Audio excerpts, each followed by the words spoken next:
parler beaucoup, manger l'argent, voyager beaucoup seulement, mais travailler beaucoup, créer des choses, emploi des jeunes, non, non, non. Les dirigeants africains, les dirigeants sont comme ça. Les grandes gueules. Nous rejoindre dans cette émission les GG sur Radio Espace ensemble jusqu'au port de 11h. Vous aider à mieux comprendre l'actualité, c'est le but qu'on s'est fixé évidemment. À travers cette émission, plusieurs moyens s'offrent à vous cependant pour interagir sur nos sujets. Soit vous partez sur Twitter, ce qu'on vous recommande d'ailleurs fortement, le hashtag Espace GG, le numéro de téléphone, le 00224 657 39 13 13. C'est le lien évidemment pour nous laisser vos messages avec plaisir. Un peu plus tard, nous allons prendre en compte sur le coup de 10h vos messages dans cette émission, les GG. Au menu, on s'intéresse à l'actualité, les affaires judiciaires de la Guinée et du Mali devant la Cour de justice de la CEDEAO, suspendue depuis le 30 septembre dernier. La décision complète, celle de la conférence des chefs d'État de l'organisation ouest-africaine. En effet, les deux pays avaient été suspendus des instances de l'Union suite aux prises de pouvoir par l'armée survenues donc respectivement en août 2020 et en septembre 2021. La mesure survient dans un contexte particulier et le Mali remet sur la table du débat les modalités de la collaboration militaire avec la France. Transition malienne et guinéenne en discussion avec Mamadou Ismaïla Konaté, ancien ministre malien de la justice garde des Sceaux, et vous allez l'entendre ce matin dans cette émission. Jusqu'au 5 septembre, c'était lui le chef de file de l'opposition guinéenne à la suite donc des dernières législatives. Il avait pris du galon et s'était davantage rapproché du pouvoir d'Alpha. Autour de lui, un cabinet qui n'a pas duré en quatre feux, notamment en raison des défauts de budget. Mamadou Silla, il va s'exprimer ce matin dans cette émission Les GG. D'autres sujets viendront s'ajouter à tout ceci, mesdames et messieurs, pour le plaisir. Merci de rejoindre l'équipe des GG avec vous, avec Ahmed Kourouma. Bonjour Ahmed. Bonjour Lamine, bonjour. Bonjour à vous Jacques Lewaleno. Bonjour Lamine, bonjour à tous. Bonjour Moussa Moïse Silla. Bonjour El Girassi, bonjour à tous. Bonjour Moussa Yoroba, bonjour. Bonjour Lamine, bonjour à tous. Bonjour Tamba Zakari Minimono. Bonjour Lamine, bonjour à tous. Bonjour à vous mon cher Antoine. Bonjour Lamine, bonjour à tous. Allez, on s'intéresse à l'actualité évidemment, mon cher Jacques Lewaleno. Oui, patrimoine bâti donc vers une vaste campagne de récupération, c'est bien cela. Allez, Moussa Moïse. Voilà. Alors, je pense qu'il est important quand même d'observer une pause et de comprendre que la saignée financière dont nous parlons chaque matin dans cette émission concerne beaucoup plus le domaine du foncier, surtout le domaine du patrimoine bâti public. Ouais. Dans les jours à venir, on va constater, ça a déjà commencé, la récupération un peu des bâtiments publics qui sont occupés par d'anciens ministres, qui sont occupés par d'anciens cadres, qui sont occupés par d'anciens fonctionnaires, qui ne sont donc plus en fonction, mais qui continuent donc d'occuper, d'user de ces bâtiments-là.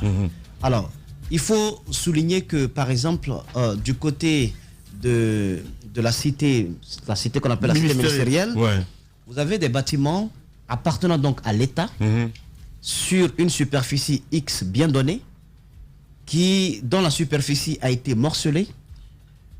La partie morcelée, une partie donc a été utilisée par certaines communes de l'État comme étant des biens privés sur lesquels ils ont pu obtenir même des titres fonciers.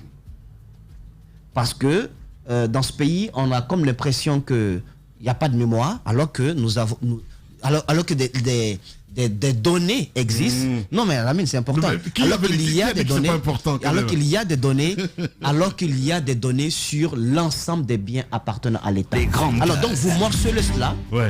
Alors quand vous venez faire le contrôle, on vous demande mais où est l'habitation par exemple du Premier ministre? L'habitation est là. Et vous voyez effectivement qu'il y a un bâtiment, tout y est. Mais vous ne vous rendez pas compte, si vous n'êtes pas spécialiste, que la superficie du terrain, au fait, ce n'est pas la superficie initiale. La superficie initiale a été donc, comment dire, divisée. Oui. Donc, subdivisée même. Et une partie est tombée dans le portefeuille, d'individus qui travaillent au compte de l'État. Je ne vais pas donner pour l'instant de nom, mais j'estime que la vaste campagne qui va commencer dans la mine, c'est important. Quand même. Non, mais attends, je ne vais pas me désorienter. Laisse-moi finir. Non, mais c'est pas parce que je sais où il va venir. Non, mais je sais où il va venir. Où est-ce que je vais en venir? Ben oui, parce que je sais que tu as des infos. Non, mais évidemment. Non, mais donc, je trouve que c'est un crime à deux niveaux. Les grandes gueules. D'abord, a priori, on vole l'argent public. On pique dans les caisses de l'État. Au lieu de prendre cet argent pour aller acheter des parcelles, des domaines appartenant à des particuliers, on prend cet argent, on vient occuper des domaines appartenant à l'État, des domaines publics, sur lesquels on construit des bâtiments et on s'offre des titres fonciers. Donc, c'est un double crime, ça, qui est commis. Non seulement l'argent que vous avez piqué ne vous appartient pas, le domaine que vous occupez également ne vous appartient pas. Dans les conditions normales, dites-moi, au lendemain de la prise du pouvoir, est-ce qu'il y a besoin de demander à un quelconque ministre de libérer un bâtiment public qu'il occupe?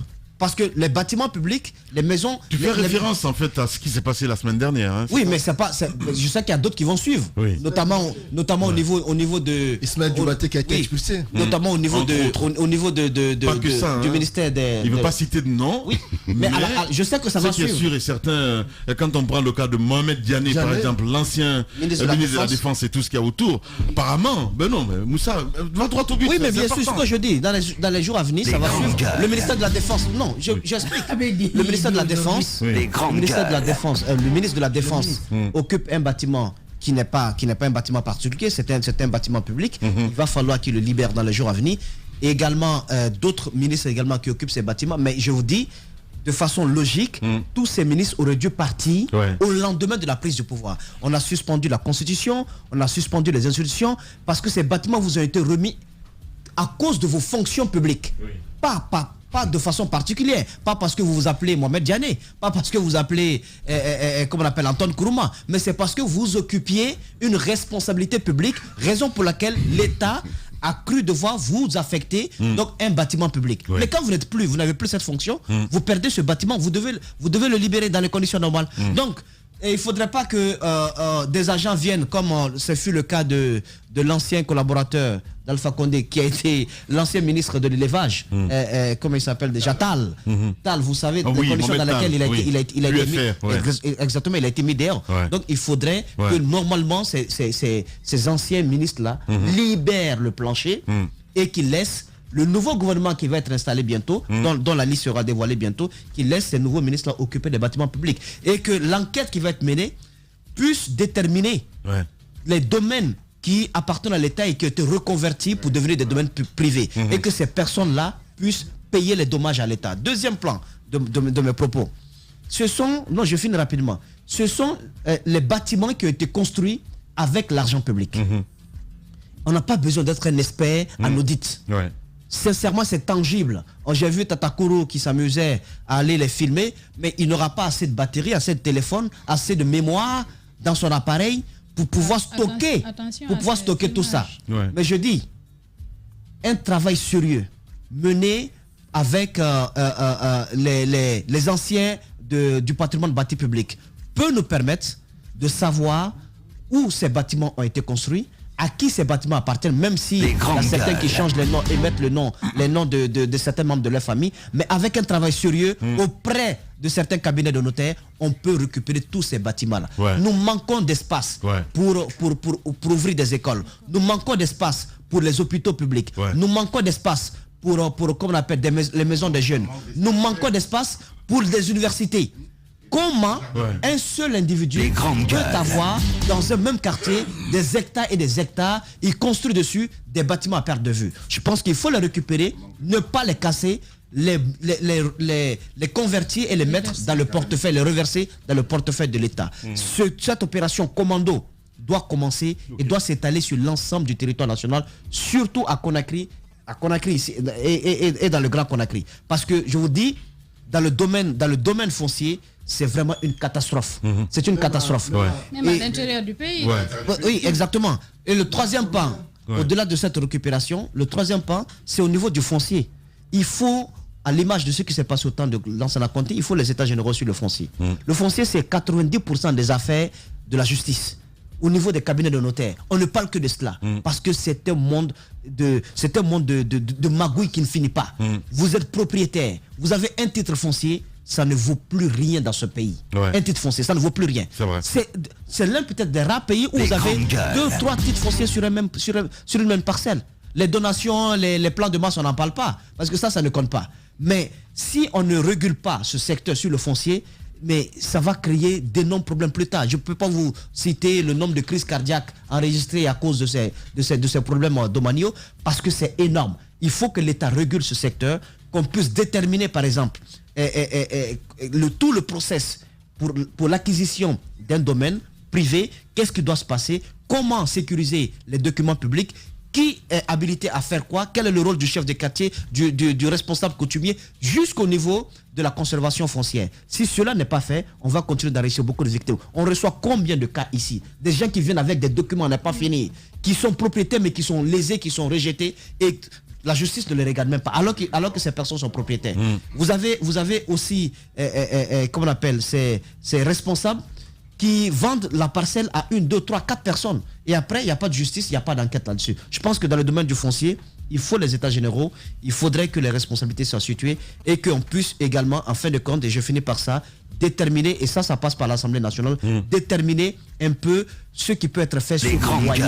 Le loyer, c'est devenu un peu l'humeur du propriétaire. C'est vrai, il dit, ah, c'est toi qui as acheté briques pour moi, c'est toi qui as acheté ciment pour moi, c'est toi le terrain t'appartient, mais tu es dans un État, tu es dans une république. Tu ne peux pas fixer, comment on appelle, en fonction de tes humeurs, les prix, et cela souvent au détriment même de celui qui cherche une habitation. Donc pour le toit. Bien.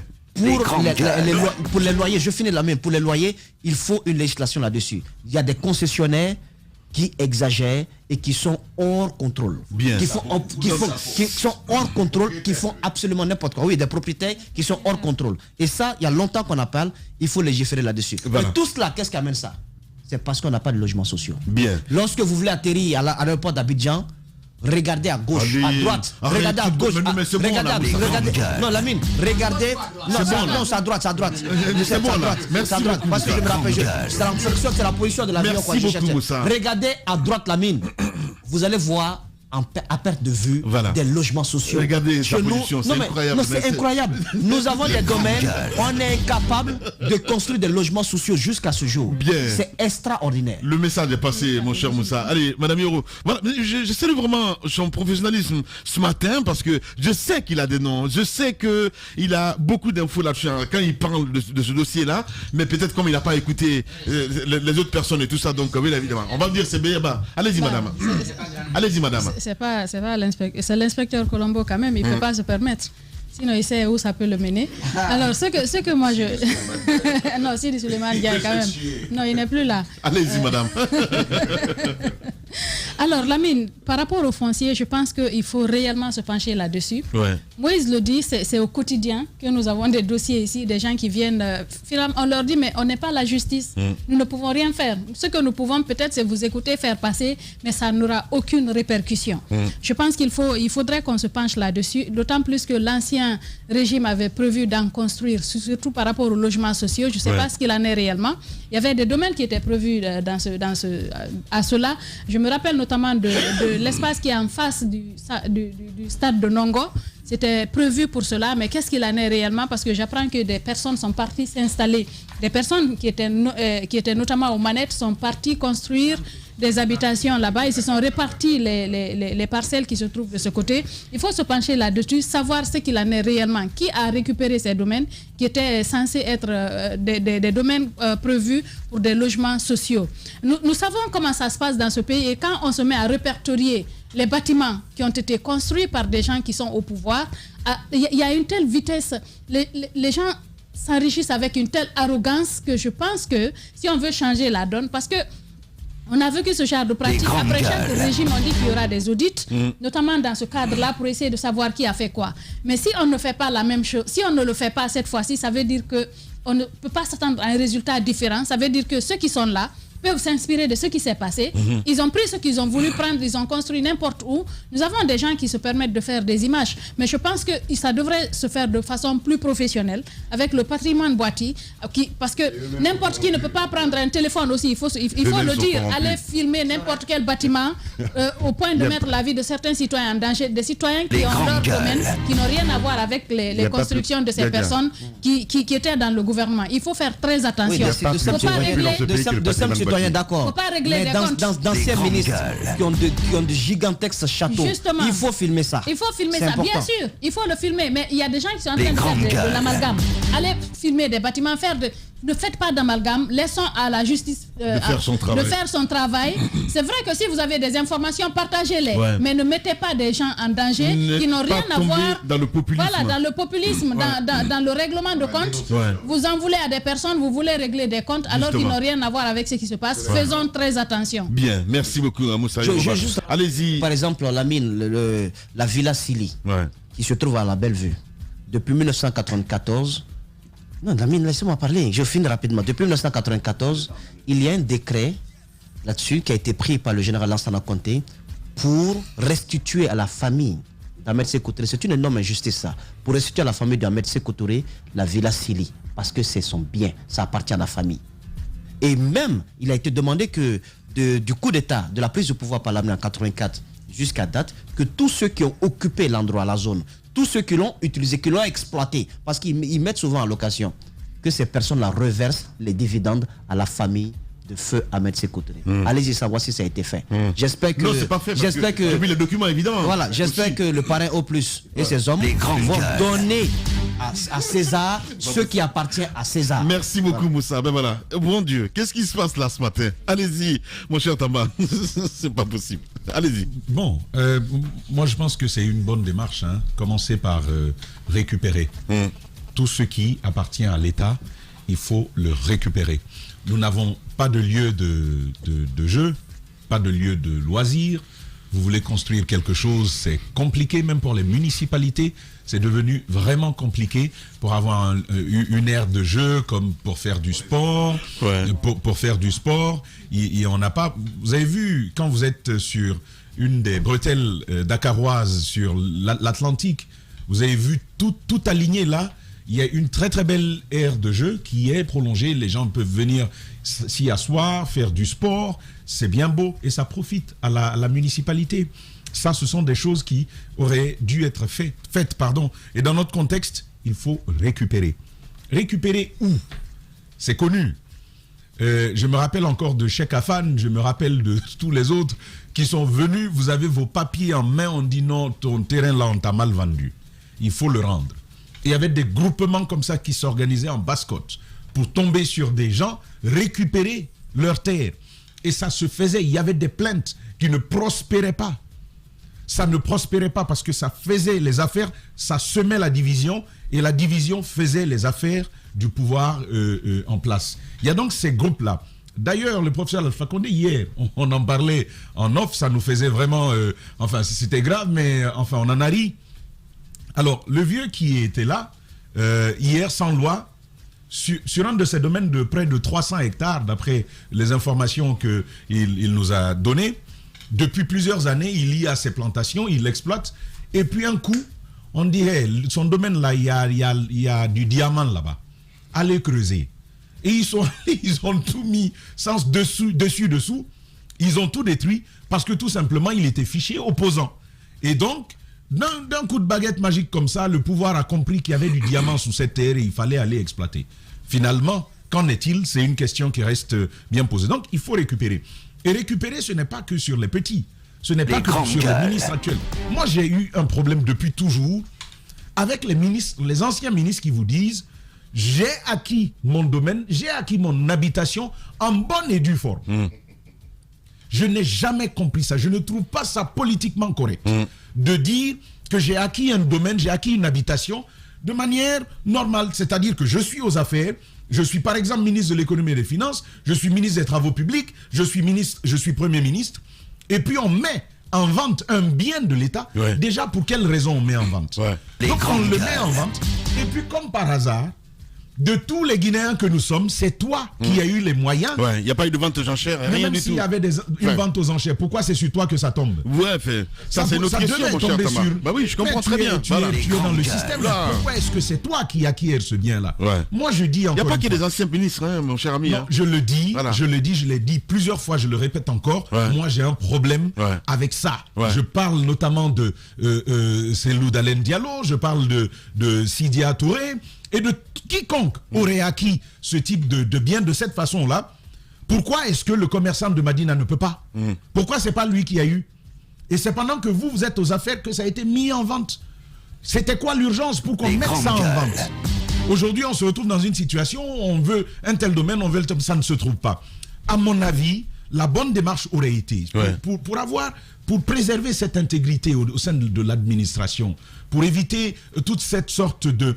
C'est un mélange de... Pour moi, c'est un mélange incestueux tout ça.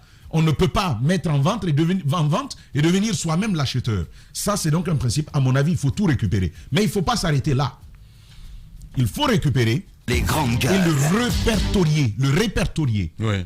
Ce serait un travail, non pas de simple identification, mais un travail de recension. Donc, global, de tout le patrimoine bâti et non bâti de l'État. Et ça, vous formez un fichier. Un fichier où l'on sait. Et d'ailleurs, c'est un dossier complexe, hein, mon cher ami. Ce que tu dis comme ça. La mine, non, mais, la mine, il faut quand même le commencer, même si c'est compliqué. Il faut le commencer. S'il y a des dédommagements à consentir, il faut le faire. Mais rendez à l'État ce qui lui appartient.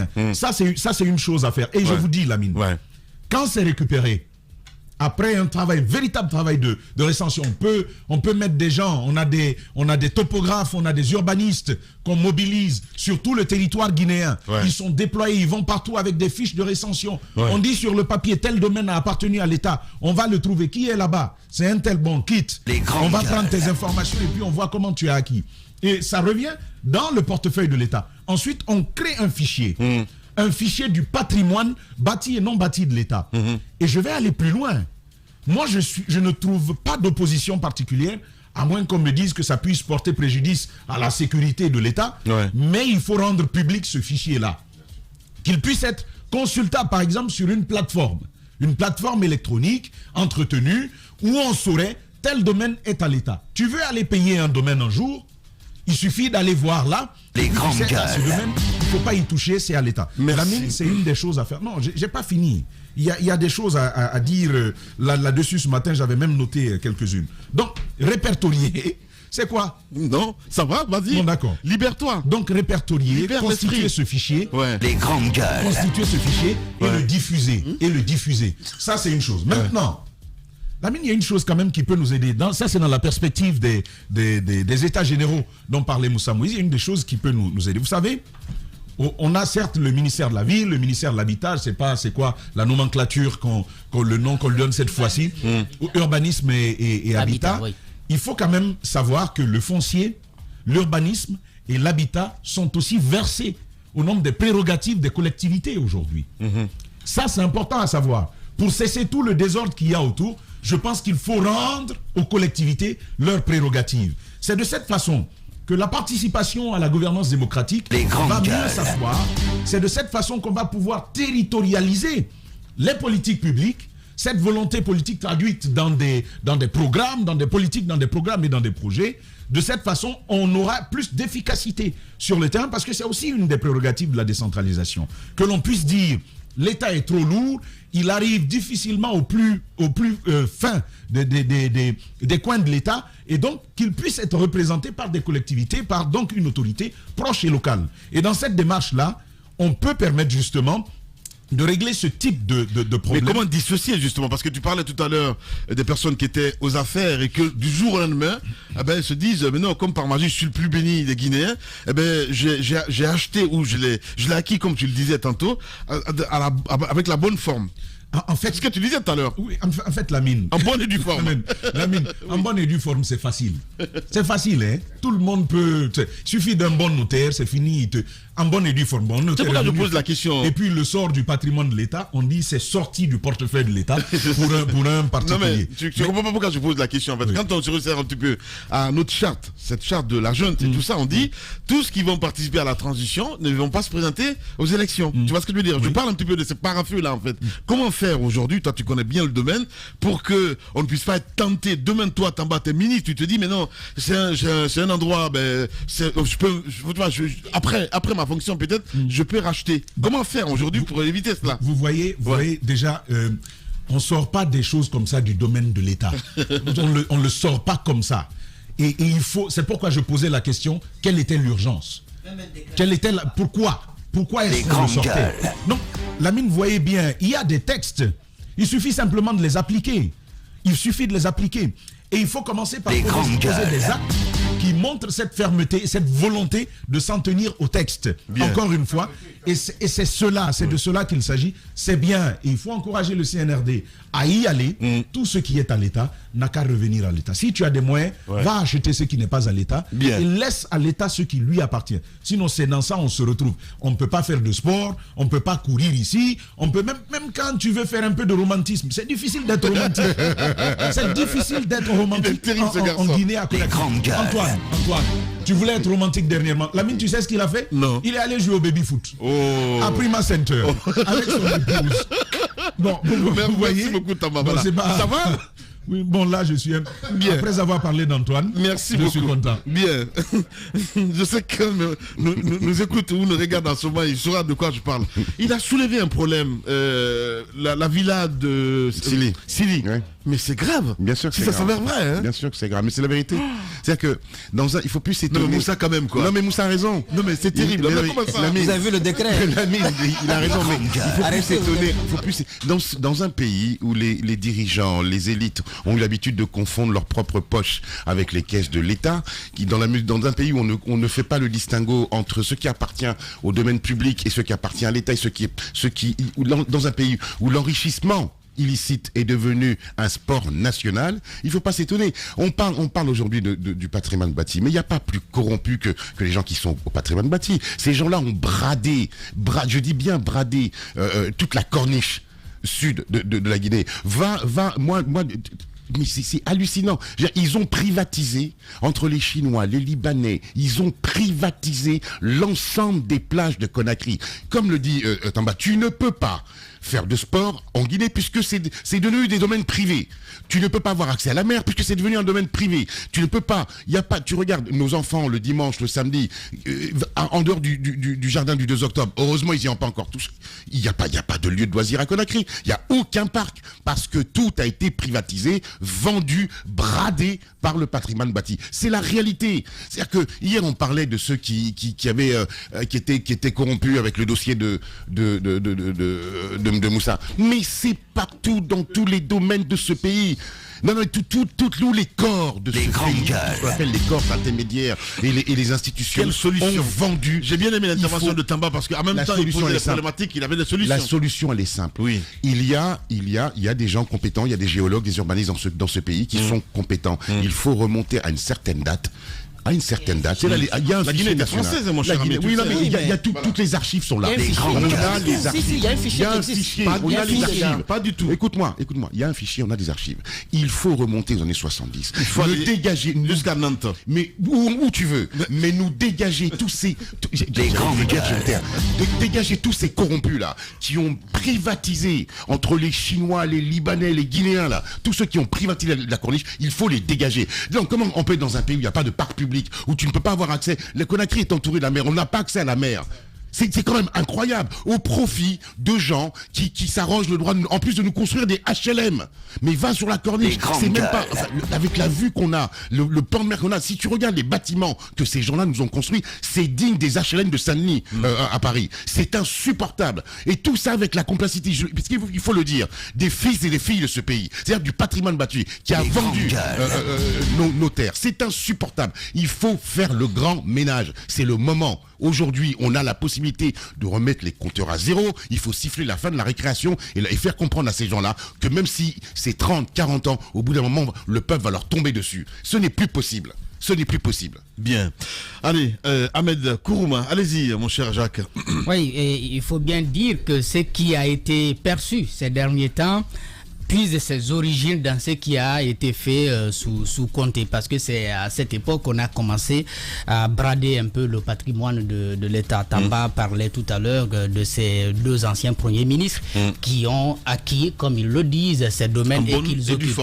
Et il se trouve que, bien entendu, dès que vous évoquez ce sujet, les gens sont assez fébriles et ils vont dans des considérations politiques. Pourtant, c'est une question de morale.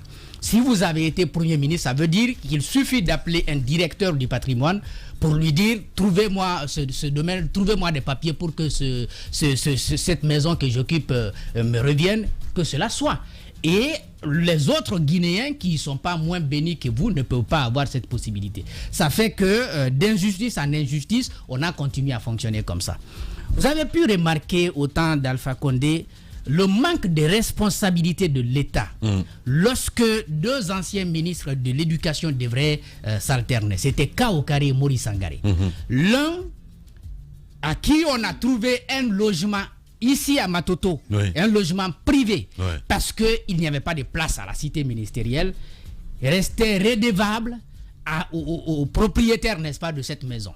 Donc on a parlé de ce sujet-là dans cette émission.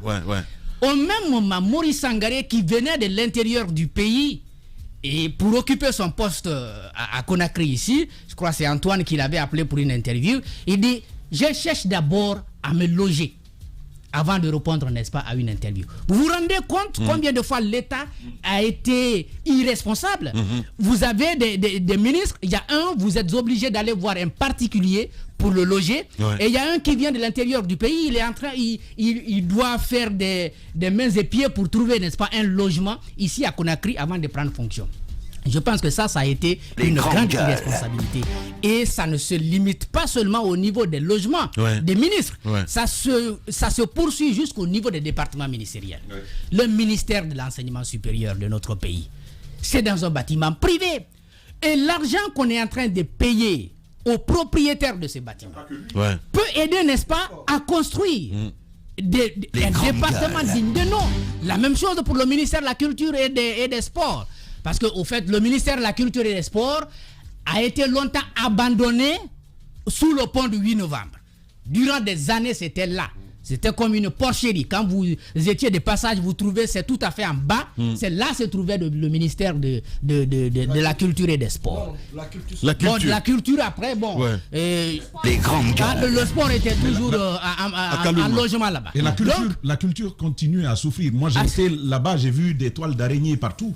C'est les toiles d'araignée qui t'accueillent, ça continue. Ça continue toujours. Non, mais rentre dans un ministère aujourd'hui. C'est abandonné. C'est immonde. Et qu'est-ce qui se passe?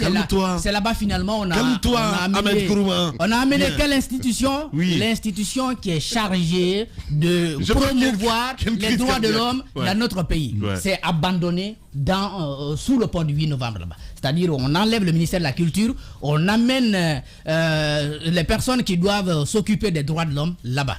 Ça veut dire tout simplement que l'État n'investit pas assez dans les bâtiments qui doivent abriter, n'est-ce pas, son administration. Et ça, c'est assez grave.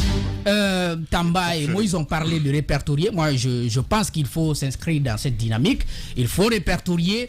Il faut peut-être même chercher à agrandir ce patrimoine. Je sais que ce qui existe déjà dans le domaine de l'État, s'il est répertorié, il est identifié, c'est considérable, c'est quelque chose de très important.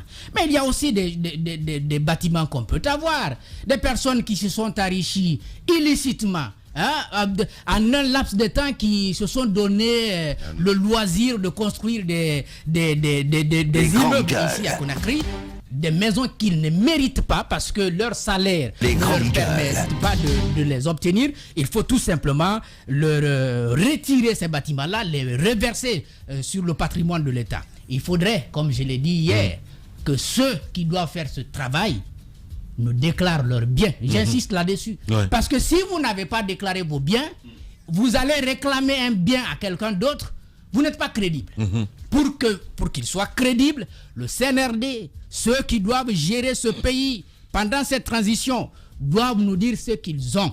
Parce que s'ils ne nous disent pas, nous serons surpris à la fin de la transition d'avoir encore des gratte-ciel au bord de mer ici. On ne sait pas comment ils les ont obtenus. Il faut qu'ils nous déclarent leurs biens avant de commencer, n'est-ce pas, ce travail qu'ils doivent faire. Parce que c'est important de répertorier le patrimoine bâti pour que, bien entendu, on se respecte un peu. Voilà, parce que c'est un bien commun, évidemment. Jacques, Léwa, Léno. Allez-y, mon cher Antoine. Ça vous inspire quoi tout ça? Lamine, il y a eu une injustice qui a été causée dans ce pays.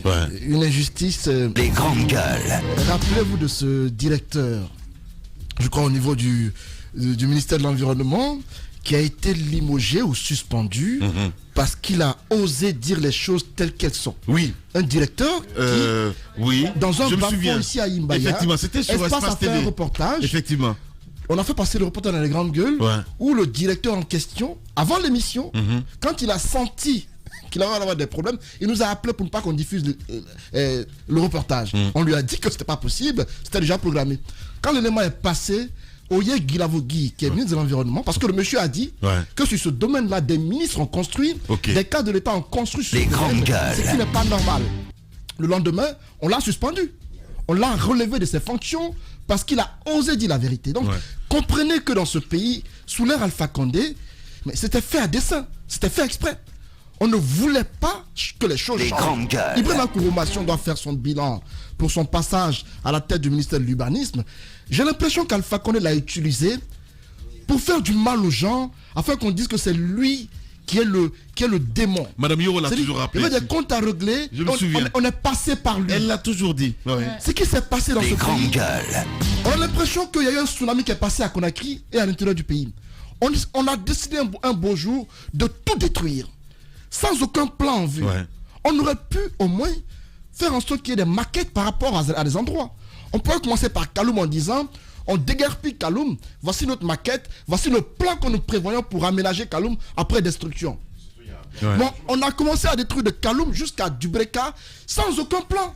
On est allé jusqu'à détruire un immeuble à Dubreka qui était à plus de 10 mètres de la route. On l'a divisé en deux parce qu'on a voulu faire du mal à quelqu'un. Lorsque vous voyez le bâtiment vers Dubreka, mais vous n'en revenez pas. Parce que des Guinéens avaient des comptes à régler avec d'autres personnes.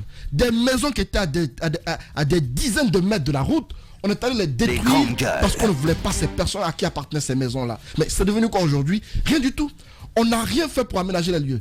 J'ai vu Mathurin Bangoura à l'époque dans les rues de Conakry nous dire qu'il veut en faire des parcs, on veut y mettre on veut mettre des pavés pour que les véhicules puissent garer là. Mais allez-y vérifier à Kaloum. Ben, il a fait son mieux quand même. Il a fait son mieux. Arrêtez ça. Il n'a rien fait du tout. On a fait du tort au chat. Ça a été injuste. Je vais citer Mathurin parce qu'il fait partie de ceux-là qui ont... Mais si, voilà, dites ce que vous voulez. Mathurin à la télévision, je l'ai suivi. Mathurin, Toff, camarade de Matoto, je le cite. C'est pas parce que c'est votre pote qu'il n'a pas le droit de faire ça.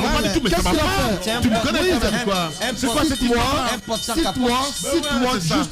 C'est très simple, c'est trop facile. Citez-moi juste deux exemples de sites aménagés après destruction. Deux exemples. Le ministère de l'Habitat, le ministre destructeur. Je parle de Mathurin qui a promis qu'après démolition, il y aurait réaménagement. Qu'est-ce qui a été fait? C'est lui qui a détruit.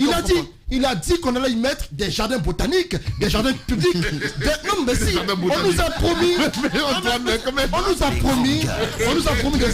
des espaces verts où on pourrait aller se distraire, se divertir. Et voilà, où on peut être romantique comme ta maladie. Donc on n'a pas eu droit à cela. On n'a pas eu droit à cela. En lieu et place de ces espaces pour se divertir, on nous a servi quoi? Une sorte d'image de Conakry, mais méconnaissable. Voyez Conakry, la mine. C'est une ville qui pour moi ne ressemble pas à une capitale. Pourquoi? Parce que les cadres à l'époque ne voulaient pas changer les choses. Sinon, à mon avis, on aurait pu commencer par étapes. On commence par Kaloum. Voici la maquette de Kaloum. Après destruction, on va faire ci à Kaloum.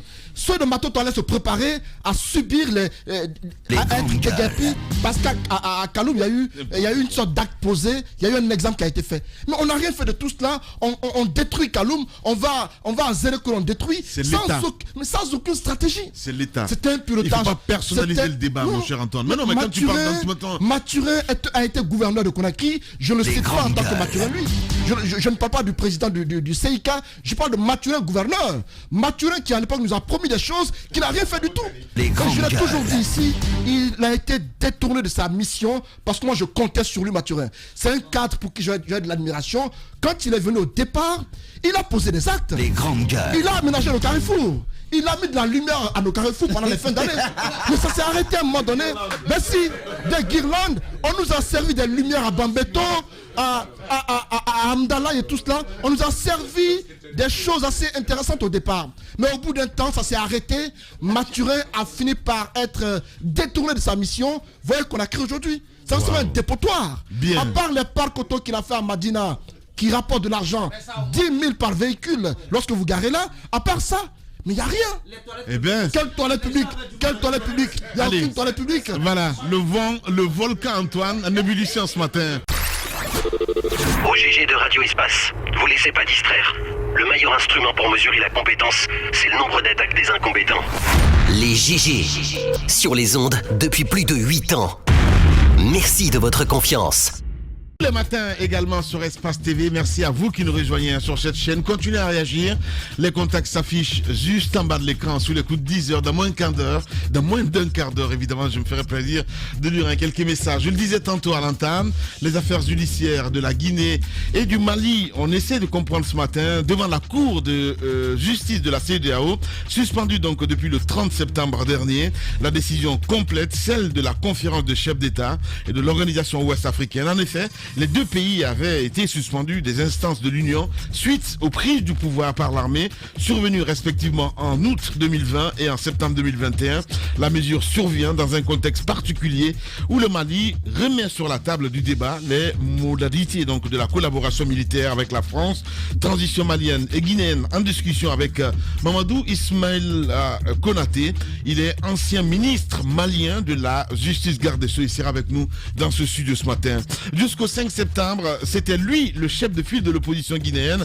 À la suite donc de la dernière législative, il avait pris du galon, ou c'était davantage approché en tout cas du pouvoir d'Alpha. Autour de lui, un cabinet qui n'a pas duré 4 feux, notamment donc en région de défaut de budget. Mamadou Sylla, vous allez l'entendre ce matin dans cette émission.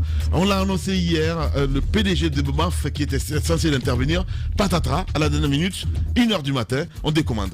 On y va, Moussa, avec ce autre sujet. Je pense qu'il a bien fait de décommander. Alors, il y a ce décret D/2011, numéro 077, décret donc du président, du professeur Alpha Condé à l'époque, qui a ramené dans le portefeuille de l'État 3 sites industriels. Le complexe industriel de Sanoya, l'ex-usine de pneus Sogirep et la société guinéenne de plastique Sogiplast. Il a dit que ces 3 usines, donc ces 3 entreprises industrielles visées, font retour dans le portefeuille de l'État. Ensuite, l'article 2 mentionne qu'au regard donc des différentes dispositions légales, il est autorisé la recherche de repreneurs pouvant assurer le redémarrage de ces unités industrielles. Et que le gouverneur, à l'article 3 de la région de Conakry, était chargé de prendre toutes les dispositions nécessaires à la sécurité et au gardiennage de ces unités industrielles concernées. Ouais. Ça a été signé le 10 mars 2011, professeur Alpha Condé. J'aimerais que, puisque ces 3 unités sont connues, que sur le terrain, vérification soit faite sur l'existence encore de ces 3 unités industrielles, en tout cas de ces domaines qui sont occupés dans le portefeuille toujours de l'État. Parce qu'il y a des soupçons sur l'occupation d'un de ces sites par des particuliers. Et j'aimerais, et ça c'est un cas parmi 1000 autres, il faudrait que ces 3 sites-là, qu'il y ait des vérifications là-dessus, et ça je m'adresse donc au CNRD sur cette question. Vous avez le cas de la résidence 2000, au large à côté du Palais du Peuple. Le propriétaire de ces résidences, à l'époque, il n'a pas pu prendre la parole parce que la pression sur lui était énorme. C'était soit, entre guillemets, il la fermait, ou il perdait l'ensemble de ses investissements sur le domaine, sur la résidence 2000. Parce que le prolongement qui va jusqu'au près du Palais du Peuple, là où a été construit l'hôtel Onomo, tout ce prolongement, les travaux ont été entamés par le monsieur. Les documents démontrent que ce domaine lui appartient. Pression. Attends, non, si bien sûr, mais c'est lui qui avait, comment on appelle, c'est lui qui avait aménagé, oui. Et c'est lui qui, au regard de la loi, c'est lui qui avait encore la possibilité de travailler dessus. Vous n'allez pas quand même me contredire là-dessus. Non, on va pas la pression du fils du président là-dessus, pour en arracher ce domaine, et ça je le dis avec beaucoup de mesures, pour arracher ce domaine-là au monsieur, aujourd'hui, qui a permis donc la construction de l'hôtel Onomo. Oui. Parce que le fils est derrière. Je trouve que ces genres d'exemples foisonnent, même si un cadre à l'époque s'était opposé à cela. Mais quand ça vient du fils, vous ne pouvez absolument plus rien faire. Donc cet exemple foisonne quoi. Quand tu prends quand tu prends le cas de la Guinée, il y a quand même ces cas d'injustice qui ont été commis sur des citoyens qui pourtant bénéficiaient de règlements qu'il faut pour occuper ces domaines-là. Merci beaucoup pour la précision. Allez-y, mon cher Tamba. C'est en effet un sujet important. On le dit avec enfin, il y a un peu d'ironie. On le dit en riant, mais le sujet, il est grave. Moussa l'a rappelé, c'est le thème du foncier, le thème de l'habitat constitue justement un peu plus de 90% des dossiers qui sont jugés en Guinée. Et donc, c'est impératif parce que d'ailleurs, ça constitue un autre facteur de friction au niveau des communautés. Et ça également, il faut prendre en compte, j'ai envie de dire, tous ces prolongements du désordre dans le foncier. Et c'est pourquoi, vivement, nous recommandons que le CNRD s'intéresse à ce sujet pour qu'il y ait du désordre dedans. Maintenant, plus loin, et ça c'est pour qu'il y ait de l'ordre, pardon, merci beaucoup, pour qu'il y ait de l'ordre dedans. Maintenant, plus loin, c'est vrai que Antoine l'a dit à sa façon, mais regardez Conakry. Conakry est laide. La ville de Conakry est laide. Regardez ce qui se passe par exemple à Kaloum. Vous avez un immeuble ici qui te fait un immeuble magnifique, même vitré, qui te fait quoi, 15, 16, 17, 18 étages. À côté, vous avez une petite cabane. Les grandes gueules. Où des gens viennent habiter. Vous avez vu, on a l'impression que c'est un montage vidéo, quoi. Vous êtes là, et finalement, quand tu regardes bien à la ville de Conakry, moi, l'image que ça me donne, c'est vraiment une femme qui a produit ça, là. Il y a le noir, il y a le clair, il y a le... Oui. Madame non. Les grandes gueules. Non, mais aujourd'hui, c'est tout le monde aujourd'hui. Voilà, homme ou femme, il y a la partie noire qui a refusé de partir, il y a la partie claire c'est hideux finalement, c'est hideux, vous êtes dans une telle situation, mais cette uniformité se fait dans l'ordre de l'urbanisation de la ville. Et c'est important à un certain moment et ça c'est important au niveau du ministère de l'urbanisme et de la ville, au niveau des municipalités, que l'on dise par exemple, vous voyez ce qui se passe ailleurs. Surtout que nous ayons un ministère chargé de la construction, c'est-à-dire de l'urbanisme, de l'habitat, que ce soit de la construction et non des casses. Des plans d'urbanisation, il y a des normes à respecter, c'est tout. Le dernier plan d'urbanisation que nous avons eu en Guinée, c'était avec Bana Sidibé. À l'époque, c'était quoi? C'était tout au début de c'était Kaloum et puis quelques... mais vous voyez, la ville a évolué. Nous, on n'a pas évolué. On est resté à ça. Or, aujourd'hui, Conakry s'étend bien loin. Il faut une mise à jour. Il faut que l'on soit à l'ère du temps. Que les grandes innovations... Et puis qu'on mette des normes. C'est là que je parle. Les normes en matière d'urbanisme et d'habitat, que l'on puisse y accéder. Voyez les grandes villes. Vous allez voir des bâtiments avec la même taille dans certaines localités, la même couleur de toiture, la même couleur de peinture. Vous voyez tout ça et c'est beau à faire. Chez nous, encore une fois, chacun fait ce qu'il veut. Et quand je regarde ces bâtiments-là, je dis qu'il y a des bâtiments qui n'en respectent pas d'autres. Comment construire je sais pas moi, il faut, quand on en arrive là, que l'on veuille avancer et au moins on fait comme Moufouette a dit, si tu ne sais pas comment faire, va copier. Les grandes gueules. Au moins ça c'est une bonne chose. Merci beaucoup Tamba. Je termine avec ça. Moussa a parlé de logements sociaux. Oui. Peut-être qu'on en aurait eu certains, mais moi j'ai rencontré un des promoteurs qui me disait, on nous a demandé $1 million pour nous signer un document. Hein? Oui, $1 million pour les logements sociaux. Un ministre de la ville d'ici qui demande $1 million pour signer simplement une convention. Je ne dis le nom de personne. Moussa a commencé, on ne dit pas le nom des gens ce matin. Donc, il demande simplement $1 million pour signer une convention qui va donner à des Guinéens des logements sociaux. Il dit, vous ne faites pas, vous ne me donnez pas $1 million, je ne signe pas. Bon. Voyez où nous sommes. Allez-y, madame. 30 secondes. Ouais. Vous êtes étonné, j'ai l'impression qu'il tombe. Non, quand il dit pas non, pour moi, c'est des cas qui existent. Tu parles avec certains techniciens des différents départements d'ailleurs qui font des propositions à leur ministre. Le ministre leur demande carrément combien ils gagnent dedans. Il y a des techniciens qui sont confrontés à des rétrocommissions qui sont confrontés à ce genre de difficultés. Ce que j'aimerais dire, Lamine, nos chefs d'État le plus souvent, ils partent ailleurs. Moi, ce qui me fait mal aujourd'hui, c'est que des Guinéens, par exemple, qui veulent se divertir, prennent un week-end pour aller à Sierra Leone, pour aller voir au Sénégal, pour aller sur des plages et autres, alors que nous en avons ici. Le Conakry était appelé comment avant? La perle de l'Afrique de l'Ouest. C'était une perle. parce qu'il y avait quand même peut-être cette beauté, ces espaces vides qu'il y avait qui nous permettaient de contempler la mer. Mais aujourd'hui, moi, je me pose bien des questions. Est-ce qu'après une telle anarchie, Lamine, quand un État normal reprend les choses, est-ce que c'est possible de remettre de l'ordre? C'est la question que je me pose. Par exemple, ces corniches que nous voyons, vous avez été, Tamba parlait de Dakar tout à l'heure. Vous êtes parti à Sierra Leone où vous pouvez voir des plages à perte de vue, du sable blanc, il n'y a rien, aucune construction. Vous pouvez venir vous asseoir, lire. Et plus loin, vous avez été en Turquie. C'est juste incroyable. Je pense qu'on est amis avec des pays, mais on ne prend pas l'exemple. Est-ce que c'est possible, par exemple, les résidences 2000 dont vous parlez, vous avez vu les conséquences du côté de Kabak, ce que ça a fait. On a repoussé la mer pour construire des immeubles.